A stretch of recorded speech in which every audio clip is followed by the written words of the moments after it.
نے تمہیں پیدا کیا ہے، اور اس لیے کہ تم سے پہلے لوگوں کو بھی اللہ نے پیدا کیا ہے۔ اور پھر ارشاد فرمایا کہ الذی جعل لکم الارض فراشا،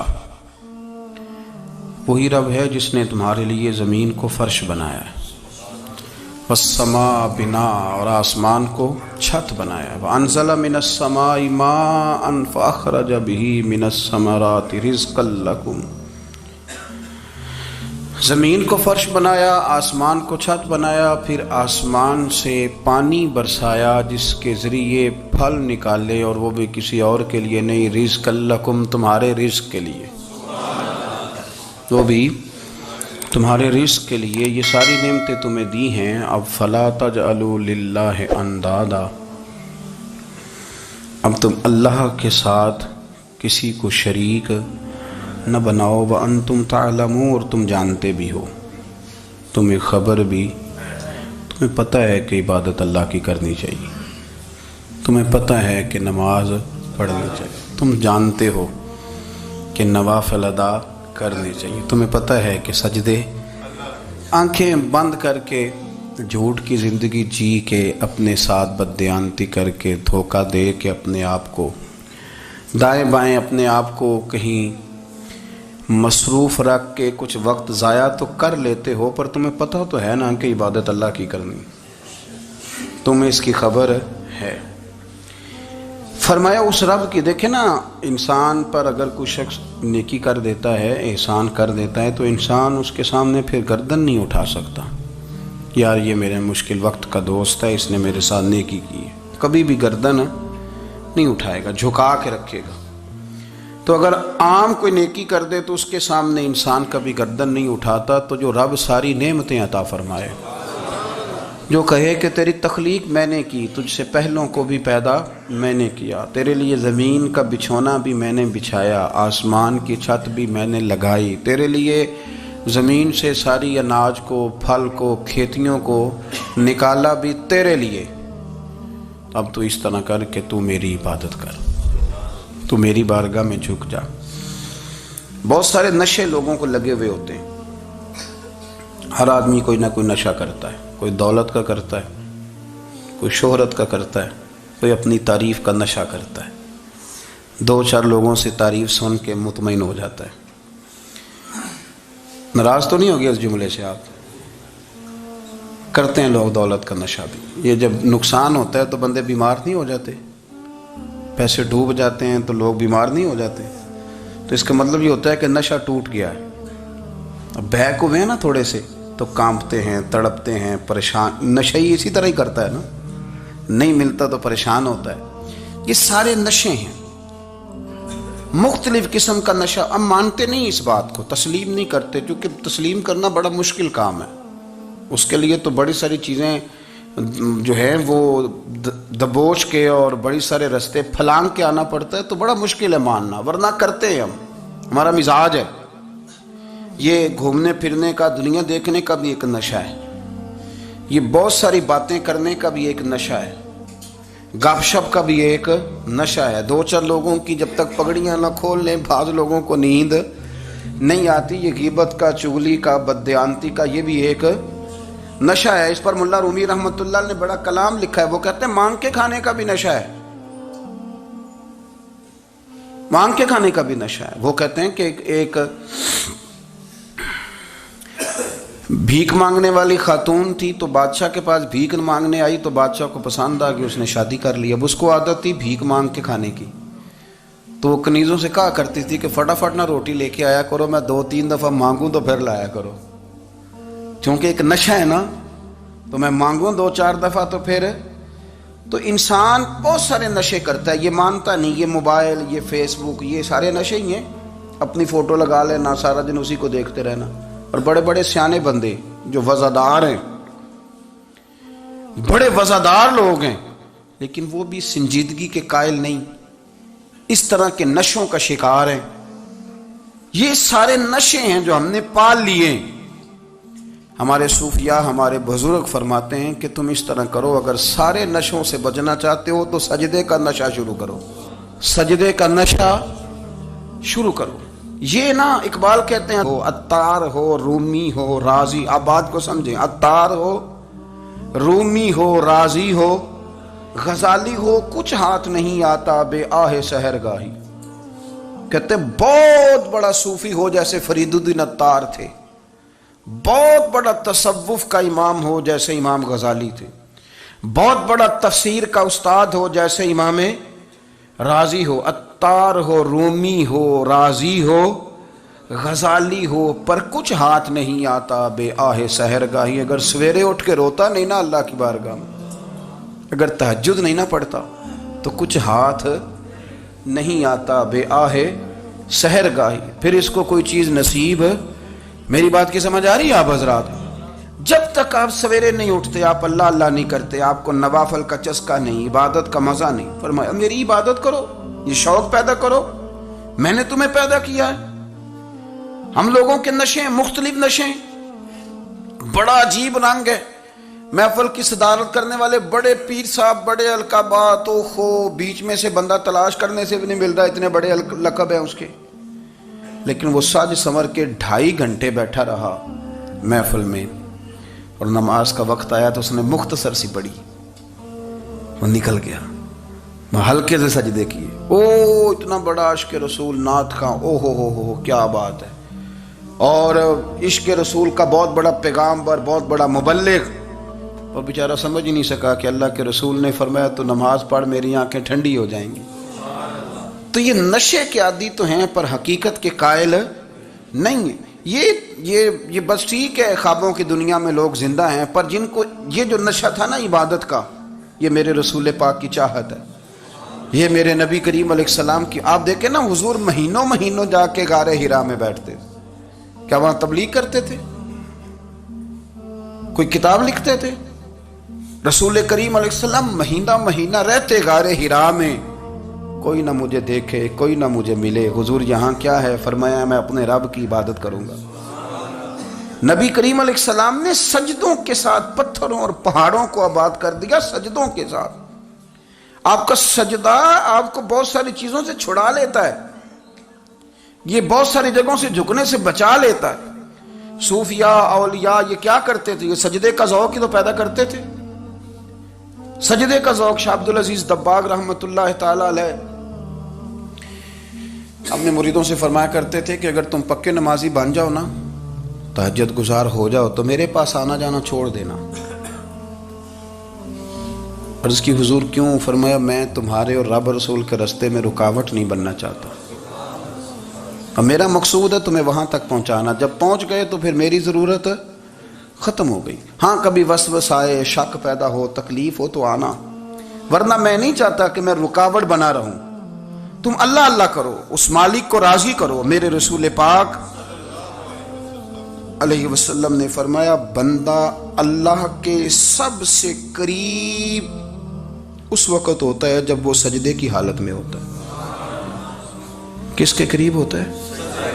اللہ کے سب سے قریب ہوتا ہے، وہ بڑا نیڑے ہے رب کے، بڑا قریب ہے، اس لیے کہ وہ حالت سجدہ میں، وہ جب سجدے کرتا ہے نا اس کی بارگاہ میں جب جھک جاتا ہے۔ آپ ذرا سجدے کی کیفیت دیکھیں نا، زبان بھی یہاں ہے، آنکھ بھی یہاں ہے، کان بھی، عقل بھی ساری، اس نے سارا کچھ رکھ دیا سجدے میں۔ آپ وہ کبھی پیچھے جائیں تو دیہاتوں میں کہا جاتا تھا ناک سے نکیریں نکالو، بہت بڑی سزا ہوتی تھی نا، ناک سے نکیریں نکالو، بڑی سزا ہوتی تھی۔ تو اس نے کہا مالک مجھے کسی نے کہا نہیں، پر دیکھنا میں نے رکھ دی ساری عقل سجدے میں، اور رکھ کے کہا کیا؟ سبحان ربی یا اللہ، اللہ میں پست ہوں تو اعلیٰ ہے، اللہ تو میرا رب ہے اور تو سب سے اعلیٰ اتنا۔ اور فرمایا جب یہ اس کیفیت میں ہوتا ہے تو پھر یہ اپنے رب کے قریب ہوتا ہے۔ کثرت عبادت، نوافل۔ ہمارے ہاں عمرے کی قرآن اندازی محفلوں پہ ہونے لگ گئی ہے، حالانکہ حدیث سے ثابت نہیں۔ میں دوستوں سے کہتا ہوں جائز ہے، کرنی چاہیے، عمرے کی قرآن اندازی جائز ہے، پر کسی حدیث میں نہیں آئی کہ قرآن اندازی کرو عمرہ کرو۔ حدیث میں قرآن اندازی یہ آئی ہے کہ نبی پاک علیہ السلام نے فرمایا تمہیں پتہ چل جائے نا پہلی صف کا ثواب کتنا ہے، تم قرآن اندازی کرو۔ عمرے کی قرآن اندازی کا تو پوسٹر چھپتا ہے، تو یہ والی قرآن اندازی کب ہونی ہے؟ ہونی چاہیے کہ نہیں؟ حضور نے فرمایا تمہیں پتہ چلے کہ اس کا ثواب کتنا تو تم قرآن اندازی کرو، تم قرآن ڈالو۔ جب آپ نماز پڑھ رہے ہوتے ہیں، جب آپ کا مصلی آباد ہوتا ہے، صلاح الدین ایوبی ایک بزرگ سے ملاقات ہو گئی، بیت المقدس پر قبضہ تھا عیسائیوں کا، تو صلاح الدین بڑے پریشان تھے۔ بابا جی کہنے لگے پتر کیا ہوا؟ کہنے لگے حضور پتہ چلا ہے دشمن کے 2 بحری بیڑے اسلحہ لے کے آ رہے ہیں، مسلمان پہلے ہی کمزور ہیں، اور اب اگر 2 بحری بیڑے اور آ گئے تو حضور مسئلہ بن جائے گا۔ تو میں پریشان ہوں کہ کس طرح یہ کم مسئلے والی ہماری فوج ہے کیسے مقابلہ کرے گی۔ تو بابا جی کہنے لگے پتر اس طرح کرنا، آج رات تو بھی دعا کرنا اور میں بھی کروں گا، تو بھی دعا کرنا، آپ ناراض نہ ہونا، ہم تو پیروں والے ہیں، ہم تو پیروں کے نوکر غلام ہیں، ہمارا تو گزارا ہی نہیں، ہمیں تو ملتا ہے سارا کچھ وہاں سے۔ پر میرا سوال یہ ہے کہ تعویذ لینے جاتے ہو نفل کیوں نہیں پڑھتے؟ رات اللہ اللہ کیوں نہیں کرتے؟ یہ بھی تو ہمارے بزرگوں کا ہی طریقہ ہے، انہوں نے تو ہمیں سکھایا ہے۔ صلاح الدین ایوبی سے بزرگوں نے کہا کہ رات آج نا اللہ اللہ کرنا، تو میں تیرے لیے دعا کروں گا، تو بھی دعا کرنا۔ تو بندہ جب دکھی ہوتا ہے تو سجدہ کرتا ہے، تو پھر ہی تو مصلی بھیگ جاتا ہے، پھر ہی تو مزہ آتا ہے۔ سکھی بندہ تو کعبے جا کے نہیں روتا، دکھی تھے، تکلیف تھی، تو سر رکھا سجدے میں تو تڑپ گئے۔ اور وہ بابا جی کہتے ہیں میں مسجد آیا تو صلاح الدین چیخے مار کے رو رہا تھا اور کہہ رہا تھا مالک میں کوئی اپنی شان کے لیے تو نہیں نہ لڑ رہا، اللہ کو میں کوئی قبضوں کے لیے تو نہیں لڑ رہا، مالک تیرے لیے لڑ رہا ہوں، مجھے بے آبرو نہ کرنا، میری مدد فرمانا۔ کہتے ہیں میں آیا تھا کہ مسجد میں دعا کروں گا، پر صلاح الدین ایوبی کو روتے دیکھا تو میں لوٹ گیا۔ تو سویرے صلاح الدین ملے تو بڑے خوش تھے۔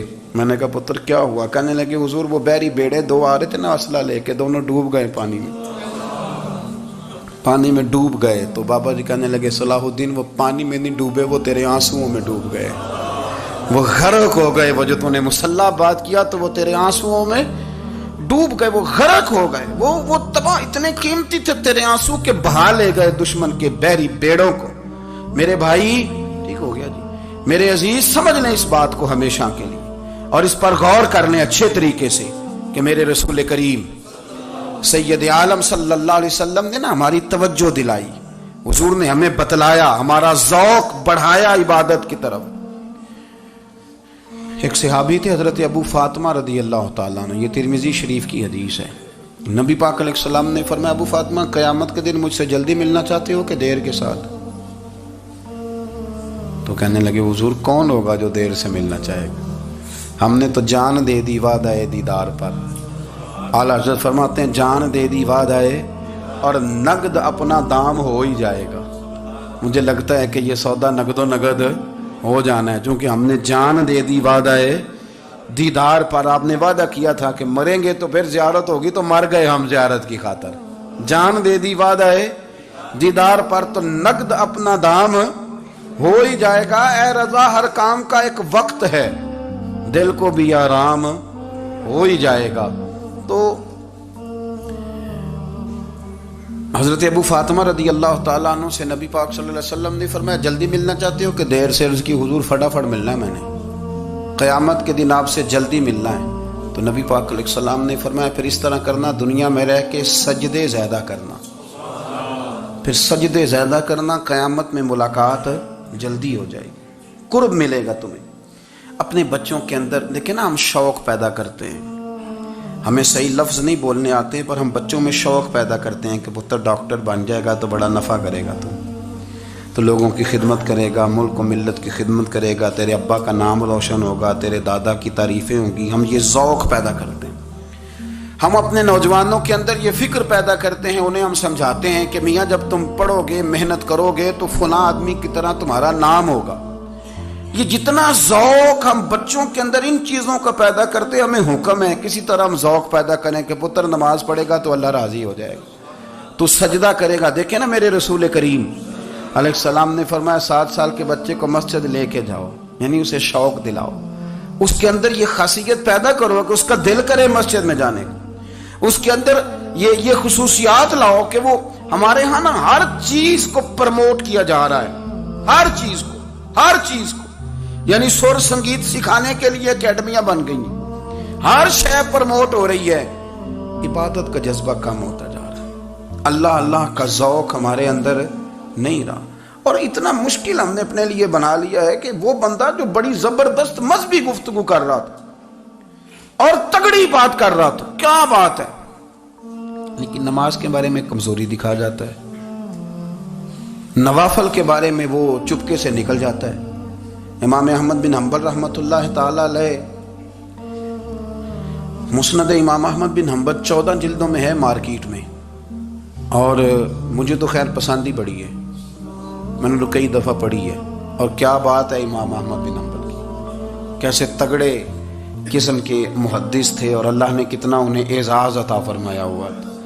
یہ کوڑے بھی کھاتے تھے دین کی خاطر، سارا کرتا لہو سے بھر بھی جایا کرتا تھا، بڑا اعزاز والا شخص تھے، بڑے اعزاز والے، حدیثیں جمع کرنا، حدیثیں لکھنا، حدیث پڑھانا، سارا دن رہتے تھے، کہہ سکتے تھے کہ میں کر تو رہا ہوں کام، اور حدیث بھی موجود ہے کہ عالم عابد سے افضل ہوتا ہے، پر اس کے باوجود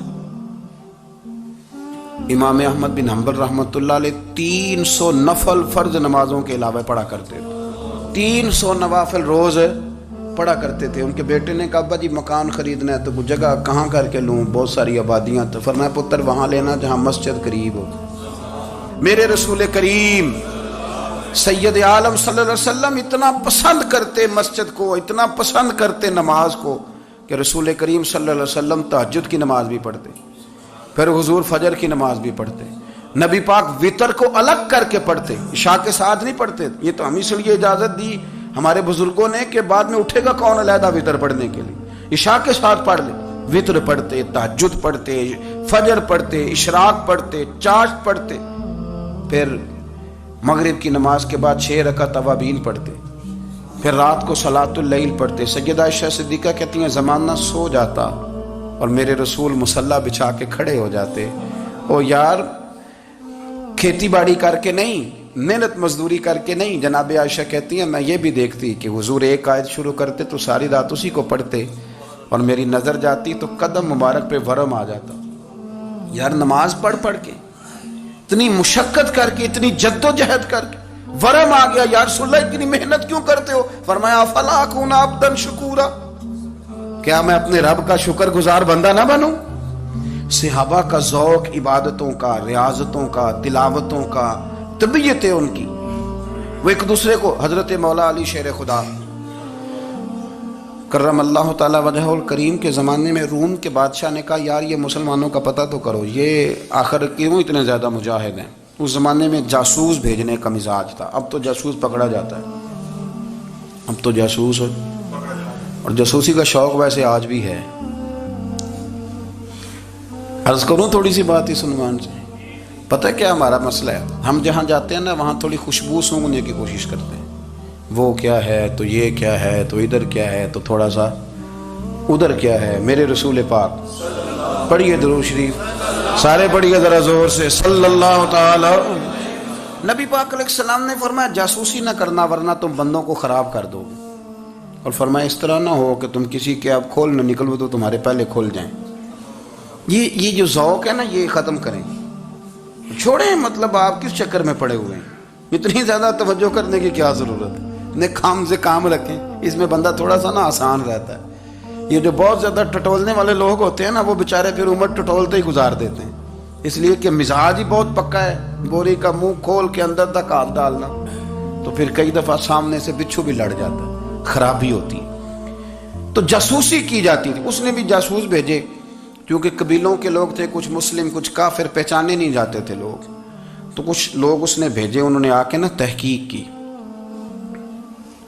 ریسرچ کری کہ آخر ماجرا کیا ہے، تو واپس جا کے انہوں نے رپورٹ دی نا روم کے بادشاہ کو۔ اس رپورٹ کا ایک جملہ بڑا شاندار ہے، وہ کہنے لگا بادشاہ ہمیں مسلمانوں کی کوئی سمجھ نہیں آئی، ہمیں کوئی سمجھ نہیں آئی۔ انہوں نے کہا کیوں نہیں سمجھ آئی؟ کہنے لگے یار عجیب بندے ہیں، جب رات مسلح پہ بیٹھتے ہیں تو یوں لگتا ہے ان کا دنیا سے رشتہ ہی کوئی نہیں، کوئی کسی کو نہیں جانتا، کوئی اپنے دکھ سنا کے رو رہا ہے، کوئی اپنی بات کر کے رو رہا ہے، لگتا ہے کہ ان کا کوئی رشتہ ہے ہی نہیں جب مسلح پہ بیٹھتے ہیں۔ اور فرمایا جب سویرے یہ جہاد کرنے نکلتے ہیں تو لگتا ہے ان سے زیادہ دلیر ہی کوئی نہیں۔ حالانکہ جو مسلوں پہ رونے دھونے کے لوگ ہوتے ہیں وہ کئی دفعہ جہاد میں کام نہیں کرتے، لیکن عجیب لوگ ہیں کہ رات کے راہب ہیں دن کے مجاہد ہیں، کوئی سمجھ نہیں آتی۔ میرے عزیز، ان لوگوں نے مسلح آباد کر کے رکھا، تلاوتیں ان کا ذوق رہی، منظر روز پڑھنا، اسباق پڑھنا، وظائف پڑھنا، یہ ان کا ذوق رہا۔ اعلیٰ حضرت بریلوی رحمت اللہ نے 1000 کتاب لکھی ہے، لیکن الوظیفۃ الکریمہ کے نام سے جو وہ صبح و شام وظائف پڑھتے تھے وہ الگ انہوں نے ان کو بیان کیا، پابندی کے ساتھ اپنی اللہ اللہ کرتے تھے۔ شیخ شہاب الدین سہروردی رحمت اللہ علیہ، اس پر ایک بندے نے اعتراض کیا، اس نے کہا جی آپ کس قسم کے صوفی ہیں، مرید بیٹھے ہیں اور آپ وہاں نفل پڑھ رہے ہیں؟ یہ بھی بڑا مسئلہ ہوتا ہے نا، جو بندہ ملنے آتا ہے وہ اپنے ٹائم کے حساب سے آتا ہے، اور پھر اس کا یہ بھی خیال ہوتا ہے کہ پیر صاحب جو ہیں وہ چونکہ درویش ہیں تو نہ انہیں روٹی کھانی چاہیے نہ سونا چاہیے، چونکہ وہ درویش ہیں، اور ہم چونکہ درویشوں کے ماننے والے ہیں لہذا ہمارا یہ طریقہ ہونا چاہیے کہ جیسے ہم کہیں درویش ویسے ہی کر جائے۔ حالانکہ جس کو آپ درویش کہیں گے آپ اس کی مانیں گے، آپ منوائیں گے نہیں، ہمارا مزاج ہوتا ہے۔ شیخ شہاب الدین پر لوگوں نے اعتراض کی، حضور لوگ ملنے آئے ہیں، زیارت کرنے آئے ہیں، یہ بندے دعا کرانے آئے ہیں، اللہ اللہ کرانے آئے اور آپ نفل پڑھ رہے ہیں، کیا جملہ ہے، کیا حسن ہے، کیا خوبصورتی ہے۔ فرمانے لگے رب رسول سے مانگنے کے لیے مصلی بچھایا ہے، اگر وہاں سے مانگوں گا نہیں تو تمہیں دوں گا کیا؟ پہلے مجھے کچھ لے تو لینے دو، اگر میرے پلے کچھ ہے ہوگی تو آگے دوں گا نا، تو میں مانگنے گیا تھا کہ یا اللہ دے تیرے بندے لینے آئے دے، تو میں کچھ لوں گا تو آگے دوں گا نا۔ لیکن ہمارا یہ سٹیٹس، یہ مزاج، یہ شعور نہیں ہے۔ گپیں، کہانیاں، داستانیں، گفتگو، خطابت، واز، کیا بات، لیکن اگر کچھ کرنے کا کام ہو تو وہ نہیں ہم سے ہوتا۔ میرے نبی کریم علیہ الصلوۃ والسلام نے مصلی سے دل لگانے کا درس دیا، حضور نے توجہ دلائی، صحابہ اس ذوق کے حامل لوگ تھے، وہ کوشش کرتے تھے۔ جناب صدیق اکبر رضی اللہ تعالیٰ عنہ کا عبادت کا مزاج ہمیشہ قائم رہا۔ حضرت عمر فاروق ساری رات اللہ کے حضور کھڑے رہے۔ حضرت عثمان غنی رضی اللہ تعالیٰ عنہ عشاء کی نماز پڑھ کے 2 رکعتوں کی نیت باندھتے تھے، 15 سپارے پہلی رکعت میں پڑھ دیتے تھے اور 15 سپارے قرآن مجید کے دوسری رکعت میں پڑھ دیتے تھے۔ آپ نے نا حضرت عمر فاروق کے وصال کے بعد ان کی ایک بیوہ سے نکاح کیا، حضرت عثمان غنی نے نکاح کیا۔ وہ خاتون آپ کے نکاح میں آئیں تو عرض کرنے لگی امیر المومنین میرے لیے اعزاز تو بہت ہے کہ میں امیر المومنین کی بیوہ تھی تو امیر المومنین کی منکوحہ ہو گئی ہوں، لیکن حضور نہ تو میں جوان ہوں کہ میرے اندر رغبت ہوتی اور نہ میں اب اس قابل ہوں کہ کوئی خدمت کر سکوں، میرے ساتھ نکاح کی وجہ کیا بنی؟ تو عثمان غنی رو پڑے، فرمانے لگے میں نے عمر فاروق کو مسجد میں اپنے رب سے ڈرتے ہوئے دیکھا ہے، میں نے اسے روتے ہوئے دیکھا ہے، عدل کرتے دیکھا ہے، انصاف کرتے دیکھا ہے، امت کی خیر خواہی کرتے دیکھا۔ تمہارے ساتھ نکاح اس لیے کیا ہے کہ تم مجھے یہ بتاؤ کہ عمر فاروق گھر کے اندر اپنے رب کو کیسے راضی کرتے، گھر کے اندر کیسے راضی کرتے تھے، وہ طریقے بتلاؤ، تم بتاتی جانا اور میں بھی اسی طرح گھر میں عبادت کروں۔ میرے رسول کریم علیہ الصلوۃ والسلام نے ارشاد فرمایا، حضور فرمانے لگے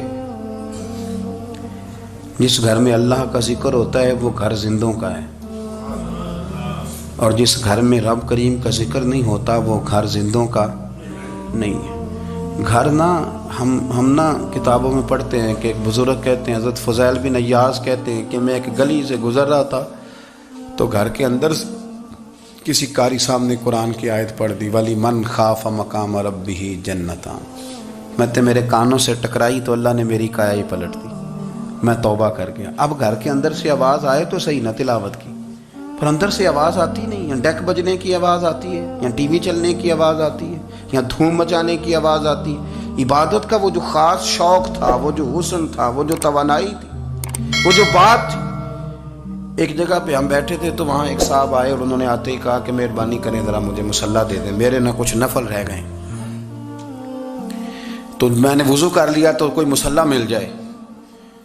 مصلی انہیں دے دیا گیا، وہ مصلی لے کے چلے گئے تو پیچھے ایک صاحب نے تبصرہ کیا، کہنے نے کتنا ریاکار بندہ ہے، لوگوں کو دکھا رہا ہے کہ میں نفل پڑھتا ہوں، ہے کوئی بات کرنے والی؟ میں نے اسے کہا، میں نے کہا تو مہربانی کرنا اس طرح کی ریاکاری تو بھی کر، پکڑ مصلی اور جا تو بھی تھوڑی ریاکاری کر کے آ، اٹھ ذرا، شکر کر کو یہ ریاکار بھی ملا ہے۔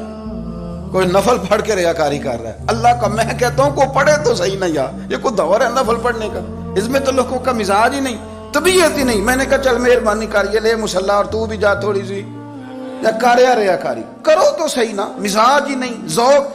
جمعے کی نماز پڑھ کے یوں دنیا بھاگتی ہے، او ہو پتہ نہیں کون سی پیچھے آگ تھی جو بجھائی جائے گی. اور آج تک لوگ مسئلہ پوچھ رہے ہیں کہ جمعے کی بعد والی سنتیں کتنی ہوتی ہیں. میں نے کہا کتنے سال ہو گئے جمعہ پڑھتے، کتنے سال ہو گئے، ابھی تک سنتوں کا نہیں پتا، ابھی تک نے علم کے پہلے کتنی رکھتے ہیں اور بعد میں کتنی رکھتے ہیں. فجر کی سنتیں کب پڑھنی چاہیے؟ سنو فجر کی سنتوں کے بارے میں. میرے رسول کریم سید عالم صلی اللہ تعالی علیہ وسلم سے ایک صحابی نے پوچھا تھا حضور میری فجر کی سنتیں رہ گئیں یا رہ جاتی ہیں تو حکم کیا ہے؟ کیا انداز ہے حضور کا. بخاری مسلم کے لفظ سنو. حضور سید عالم صلی اللہ علیہ وسلم فرمانے لگے، اس نے کیا پوچھا تھا؟ حضور جواب کیا دیتے؟ فرمایا فجر کی سنتیں کبھی نہ چھوڑنا، فجر کی پہلی 2 سنتیں کبھی نہ چھوڑنا. یا رسول اللہ صلی اللہ تعالی علیہ وسلم میری رہ گئی ہیں، رہ جاتی ہیں. فرمایا فجر کی 2 سنتیں نہ چھوڑنا. فرمایا فجر کی پہلی 2 سنتیں مجھے دنیا اور دنیا کے اندر جو کچھ ہے وہ سب سے زیادہ پیاری ہے. فجر کی 2 سنتیں دنیا اور دنیا میں جو کچھ ہے مجھے وہ سب سے زیادہ پیاری ہیں. اس لیے فجر کی سنتیں نہ چھوڑنا. اپنا ذوق، اپنی طبیعت، ہم نے نا ذوق غلط بنا لیا ہے. اگر 20 بندے کہہ بھی دیں گے تو نے بڑی شاندار تلاوت کیا تو کیا اس سے بنے گا؟ 100 بندہ کہہ بھی دے تیری کیا بات ہے، کیا بات ہے نعت خاں کی، کیا بات ہے علامہ صاحب کی، پیر صاحب کی، پیر مہر علی شاہ صاحب رحمت اللہ علیہ. آپ تشریف فرما تھے تو آپ کے ایک ہی بیٹے بابو جی جن کو کہا جاتا ہے، جس دن صاحبزادے پیدا ہوئے تو خادم نہ وہاں سے نکلا. ان لوگوں کے شوق اور طرح کے تھے نا تو ان کی توجہ بھی اپنے شوق کی طرف رہتی. تو خادم نکلا اندر سے، پیر صاحب مبارک ہو، پیر صاحب مبارک ہو، پیر صاحب مبارک ہو، پیر صاحب مبارک. وہ شور کر رہا ہے تو پیر صاحب کو وجد ہو گیا، اللہ اکبر اللہ اکبر اللہ. وہ کیا ہوا؟ کس بات کی مبارک دے رہے ہو؟ عرض کی حضور اللہ نے بیٹا دیا ہے. تو آپ فرمانے لگے اچھا حضور آپ کیا ہوا؟ آپ تو پریشان ہو گئے. فرمانے لگے جب تو نے 3 دفعہ کہا نا مہر علی کو مبارک ہو تو میں سمجھا تھا شاید تجھے کسی نے بتا دیا ہے کہ مہر علی سے اللہ راضی ہو گیا. میں سمجھا تھا کہ شاید تو یہ خبر لے کے آیا ہے کہ کسی نے بتایا ہے کہ مجھے آج خبر ملی ہے کہ مہر علی سے رب اچھا پتر ہوا ہے. الحمدللہ اللہ کا شکر ہے. پر میرے لیے مبارک کا دن وہ ہوگا جب میرا رب کہے گا کہ میں مہر علی سے راضی ہوں. میرے محبوب کہیں گے کہ میں مہر علی سے. آپ بات کو سمجھیں. شوق ہی کسی اور طرف تھا، دل ہی کہیں اور لگا ہوا تھا، طبیعت ہی کہیں اور مائل تھی. کوئی وظیفہ پوچھتے تھے تو پڑھتے تھے وہ لوگ، کچھ اللہ اللہ انہیں بتائی جاتی تھی تو کرنے کا ذوق رکھتے تھے، طبیعت تھی، قائل تھے. حضرت ربیع کہتے ہیں میں بڑی دور سے سفر کر کے گیا حضرت اویس کرنی سے ملنے، بڑی دور سے. اور جب میں پہنچا تو فجر کا وقت تھا تو حضرت اویس کرنی کو میں نے پا لیا. تو وہ نماز پڑھ کے نا قرآن شریف لے کے بیٹھ گئے. فرماتے ہیں اشراق چاشت کا وقت ہوا تو نفلوں کی نیت باندھ لی. محدث ابن الجوزی نے لکھا ہے، فرماتے ہیں پھر جب زوال کا وقت ہوا تو مسجد میں جھاڑو دینے لگ گئے. زور کی نماز پڑھ کے تو عصر کی تیاری تک وہ مسجد میں بیٹھے رہے.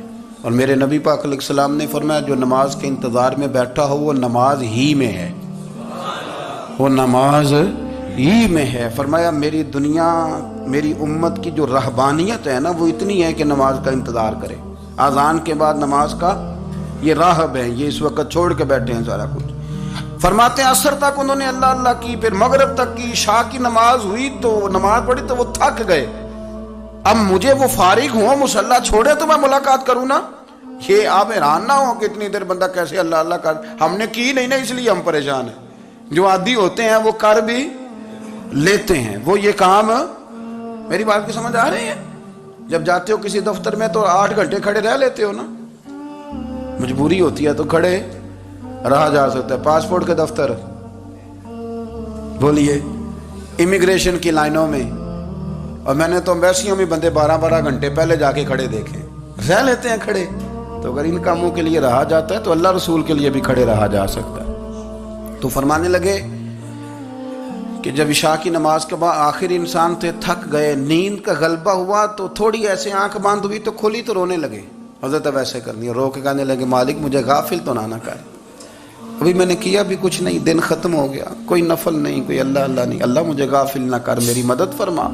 فرماتے ہیں جب وہ روئے تو میرے ساتھ جو شخص تھا, میں نے کہا اٹھو چلیں. کہنے لگا حضور ملنا نہیں. فرمایا جو میں لینے آیا تھا وہ مجھے مل گیا ہے, جو میں ان سے سیکھنے آیا تھا وہ مجھے نصیب ہو گیا, اب اور میں نے کیا لینا, ختم ہو گئی بات, اٹھو چلیں. اللہ کے بندوں نے حضرت ربیہ بن کعب اسلمی رضی اللہ تعالیٰ عنہ فرماتے ہیں, کہتے ہیں جب بنو قریظہ اور بنو نذیر یہودیوں کے ساتھ حضور علیہ السلام نے جنگ کا اعلان فرمایا تو وہ دشمن ہو گئے. ہمیں خطرہ تھا کہ وہ رات کو کہیں محبوب کو تکلیف نہ دیں, تو کچھ لوگ نا تلواریں لے کے نبی پاک کے دروازے پہ پہرے داری کرتے تھے. گن مین رکھنا حرام نہیں, اگر کسی کو واقعی خطرہ ہو تو اس کے لیے سنت بھی ہے. حضرت علی المرتضیٰ تلوار لے کے حضور کے گھر کا پہرا دیتے تھے. حضرت ربیہ بن کعب اسلمی رضی اللہ تعالیٰ عنہ فرماتے ہیں کہ رات میری ڈیوٹی تھی کہ میں حضور کے گھر کا پہرا دوں گا, تو فرماتے ہیں میں باہر سن رہا تھا, ساری رات ہی میرے نبی پاک نے اللہ کی تسبیح پڑھی, ساری رات, کبھی تسبیح, کبھی تحلیل, کبھی تحمید, کبھی تکبیر, ساری رات. فرماتے ہیں ساری رات حضور پڑھتے رہے اور ساری رات ہی میں سنتا رہا. مجھے اونگ آ گئی, میری آنکھ لگ گئی, حضور ابھی پڑھ رہے تھے, میں تھک کے سو گیا. اور فرماتے ہیں جب میری آنکھ دوبارہ سے کھلی تو میرے کانوں میں پھر کوئی چیز گونجی, تو میں نے کان لگایا تو میرے حبیب ابھی بھی اللہ کو یاد کر رہے. ساری رات حضور رب کی عبادت کرتے. اسی لیے تو کہا یا ایھا المزمل قم اللیل الا قلیلا, حبیب ساری رات تو نہ جاگا گا, تھوڑا آرام بھی کر لیے گا. میرے بھائی اپنا مصلی, اپنی عبادات, اپنے وظائف, اللہ اللہ جو آپ نے کسی سے سیکھی ہے اس کو کبھی کمزور نہ ہونے دیں. شجرہ شریف جو کسی بزرگ سے آپ لے لیتے ہیں تو کیا رسم ہے کوئی, اس پہ کچھ لکھا ہوتا ہے, وہ پڑھنے کے لیے دیا جاتا ہے, اس پہ لکھا ہوتا ہے کہ یہ اللہ اللہ آپ نے کرنی ہے. ساری زندگی کسی اسکول میں داخل ہو گئے اور وہاں جا کے آپ نصاب ہی نہ پڑھیں, کتاب ہی نہ کھولیں تو پاس ہو جائیں گے؟ وہ کہتے ہیں میں 20 سال جاتا رہا ملا کچھ نہیں. تو آپ نے لیا کیا ہے؟ ایک اتنی سی کتاب تھی, اس کو تو کھول کے آپ دیکھ نہیں سکے, اس کے وظائف تک تو رسائی نہ ہوئی, اس لیے کہ اللہ اللہ کرنا مشکل ہے اور تصویر کھنچانا یہ آسان کام ہے. تو جو آسان ہے اس طرف ہماری توجہ لگی رہتی ہے اور جو مشکل ہے اس طرف ہم ذوق پیدا نہیں کرتے. یا ایھا الناس اعبدوا ربکم الذی خلقکم والذین من قبلکم لعلکم تتقون, اے لوگوں اس رب کی عبادت کرو جس نے تمہیں پیدا کیا اور تم سے پہلوں کو پیدا کیا, اس لیے عبادت کرو کہ تم پرہیزگار ہو جاؤ گے. حاصل کرنے کے لیے اس ویڈیو کو لائک, کامنٹ اور شیئر کر